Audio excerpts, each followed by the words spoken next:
আমরা ভালো কাজ করব বললে হবে না, আমরা কি কি কাজ করব স্পেসিফিক্যালি বাংলাদেশের শিক্ষা ব্যবস্থাকে সঠিক জায়গায় নিয়ে আসার জন্য আমরা কি করব। স্বাস্থ্য খাতে অত্যন্ত গুরুত্বপূর্ণ, আমরা স্বাস্থ্য খাতে কি করব স্পেসিফিক্যালি জনগণের সামনে তুলে ধরতে হবে। এইটাই বিএনপির আগামী দিনের স্বাস্থ্যের প্রোগ্রাম। আমি এই কথাগুলো এই জন্য বলছি যে জিয়া রহমান সাহেব একজন রাজনীতিবিদ, উনি কিন্তু ক্ষমতা দখল করার মাত্র 3 বছর ওনার জীবিতকাল ছিল, ক্ষমতা নেওয়ার পরে আবার 3 বছরের মতো এরকমই। আপনি দেখেন 3 বছরের মধ্যে এরকম একজন মানুষ, উনি সবকিছু ভেবে ফেলেছেন। প্রত্যেকটি সেক্টরে, যে শিল্পকলার থেকে শুরু করে মহিলাদের বিষয়, শিশুর বিষয়, আপনার স্পোর্টসের বিষয়, অর্থনীতি ইত্যাদিতে আছেই রাজনীতি, এমন কোনো এরিয়া নাই যে উনি অ্যাড্রেস করেননি। প্রত্যেকটি এরিয়ার উপর ওনার স্পেসিফিক প্রোগ্রাম আছে। ওনার দারিদ্র্য বিমোচন, কৃষক, শ্রমিক, ব্যবসায়ী, প্রত্যেকের উপরে ওনার স্পেসিফিক কাজ আছে এবং স্পেসিফিক প্রোগ্রাম আছে যেটা উনি করে গেছেন এবং আমরা সেটা অনুসরণ করতে হবে।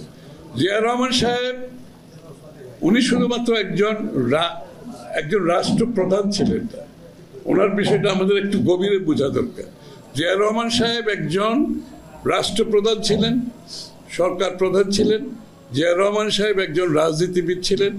জিয়া রহমান সাহেব একজন আর্মি জেনারেল ছিলেন, মিলিটারি জেনারেল ছিলেন, যিনি সম্মুখ যুদ্ধ করে দেশের স্বাধীনতা ঘোষণা করেছেন এবং স্বাধীনতা যুদ্ধের সম্মুখভাবে যুদ্ধ করেছেন। জিয়া রহমান সাহেব একজন সংস্কারক ছিলেন। হি ওয়াজ এ গ্রেট রিফর্মার। আপনি যদি চিন্তা করেন এই সময়ের মধ্যে উনি কত রিফর্ম করেছেন। He was a reformer, he was statesman. আপনি কিন্তু এই গুণাবলী বিশ্বের খুব কম দেশের কম নেতাদের আছে। ফ্রিডম ফাইটার, মুক্তিযুদ্ধের ঘোষণা, রিফর্মার, স্টেটসম্যান, সবকিছু এই মানুষটার মধ্যে ছিল। বিশ্বের আপনি হাতে করে, আমি জর্জ ওয়াশিংটন একজন দেখি, যে জর্জ ওয়াশিংটন উনিও মুক্তিযুদ্ধ করেছেন, আমেরিকাকে স্বাধীন করেছেন, আমেরিকাতে সংস্কার করেছেন।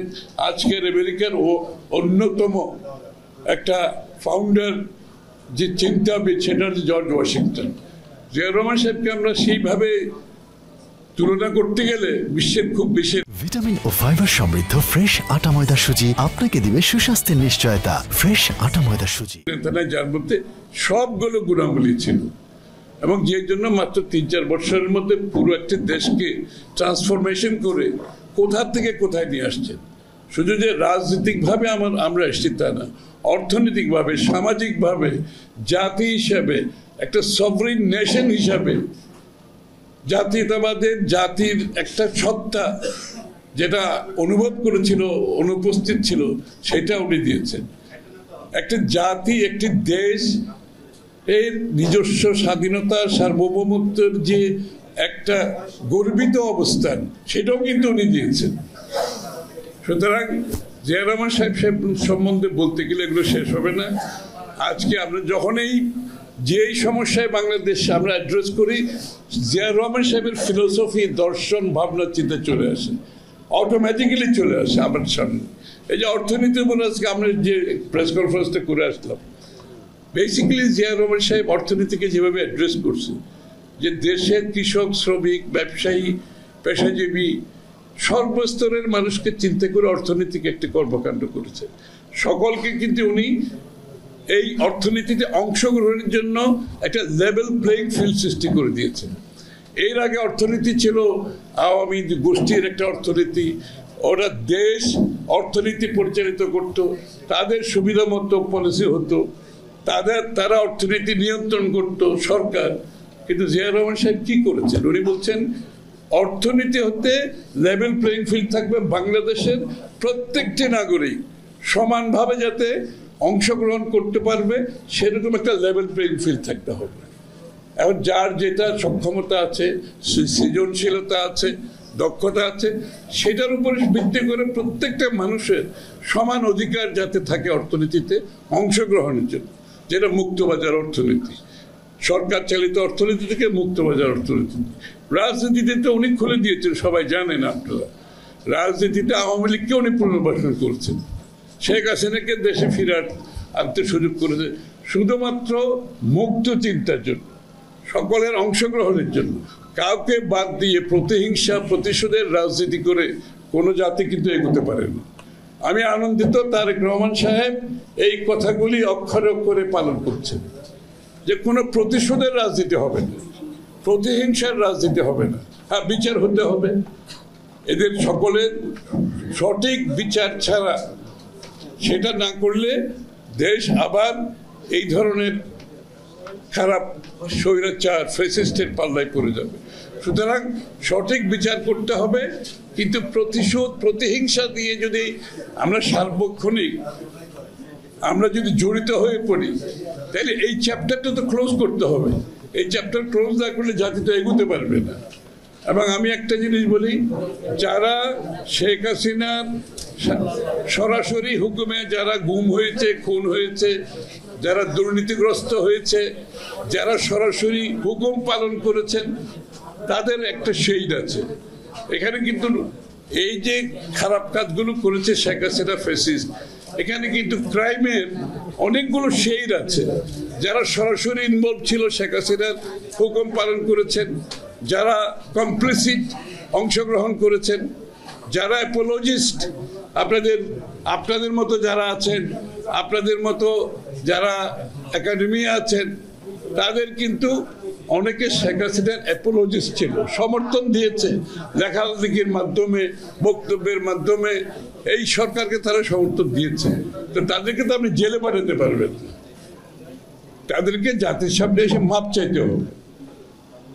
আপনি যদি চ্যাপ্টার ক্লোজ করতে গেলেন, শেখ হাসিনাকে যারা সহযোগিতা করেছে ফ্যাসিস্ট রেজিম স্থাপন করার জন্য, স্বৈরাচার স্থাপন করার জন্য, তার নিপীড়ন, নির্যাতন, জুলুম, গণতন্ত্র হত্যাকে সমর্থন করেছে, একাডেমিকসদের মধ্যে আছে, আপনার সাংবাদিকদের মধ্যে আছে বিভিন্ন, তাদেরকে জাতির সামনে সে ক্ষমতা চাইলে, ক্ষমা চাইলে, তাহলে তাদের পাপটা আমি মনে করি মোচন হবে এবং দেশ সামনের দিকে এগিয়ে যেতে পারে। আপনাকে তো একটা চ্যাপ্টার ক্লোজ করতে হবে। আপনি ওপেন রেখে কোনো দেশ আগাইতে পারবে না।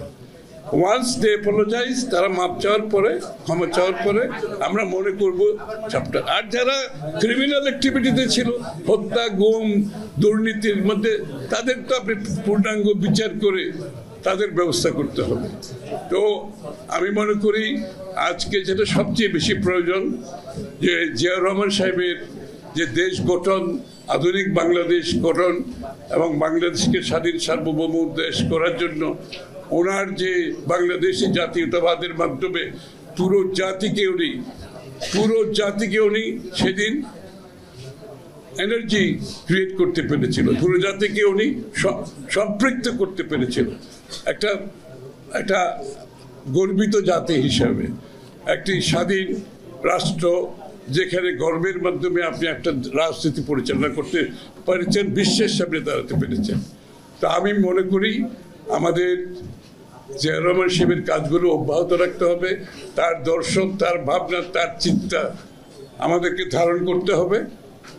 সেটা ধারণ করে বিএনপির রাজনীতি, এখনো কিন্তু বিএনপির রাজনীতিতে বাংলাদেশের মানুষের সমর্থনের মূল কারণ হচ্ছে উনি যে ফাউন্ডেশনাল ভ্যালু যে দিয়ে গেছেন, মূল্যবোধ দিয়ে গেছেন, সেই মূল্যবোধ আমাদেরকে রাখতে হবে।